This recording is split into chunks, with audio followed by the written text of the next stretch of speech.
indeed, I have been involved in the scholarship of teaching and learning from the beginning. I think it's fair to say that much like that character in one of Moliere's plays, I don't remember if it was Malade Imaginaire, who has this marvelous discovery that he's been speaking prose all his life and never knew it. I think a lot of us were engaged in the study of practice, and often practice that involved ourselves, our colleagues, our institution. Before, we had a name for it.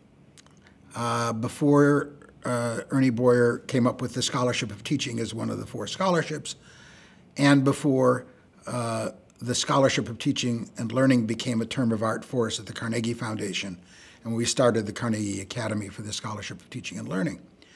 I think what's exciting to me about its evolution is, first of all, that we can talk about an evolution. I mean, in most fields, not just in the field of higher education, awful lot of things start with a lovely flash, the rocket is launched, and then it falls to sea with a quiet plop, especially when the money runs out. And the current iteration that we'll call, the Scholarship of Teaching and Learning, was funded originally by a combination of the Carnegie Foundation's own funds and a grant of $5 million from the Pew Endowment when Russ Edgerton had been the program officer of the endowment. And the ancestor of this work was from the American Association for Higher Ed when Russ was the president and Pat Hutchings was director of assessment programs and instruction programs. So there was this small nucleus which was captured when we all came together at the Carnegie Foundation, the place where Boyer had been, of course, before I was there. And so I guess the first thing that's pleasing is that it has not just plain disappeared.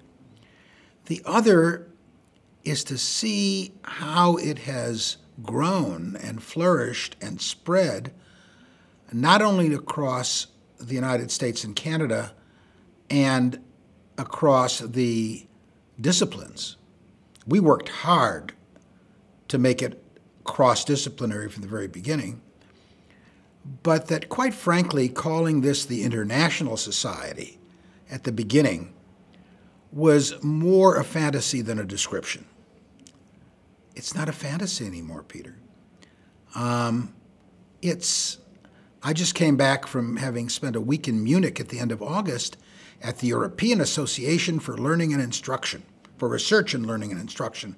This is a heavy-duty learning science kind of operation from all over Europe. We had sessions on the Scholarship of Teaching and Learning. I wasn't part of one of those sessions. I was part of a different session. It was a different Schulman, the Schulman of pedagogical content knowledge and that stuff. But I went to sessions on the Scholarship of Teaching and Learning.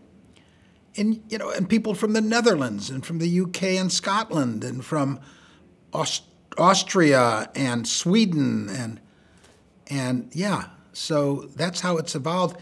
And I can't predict where it's going to go next.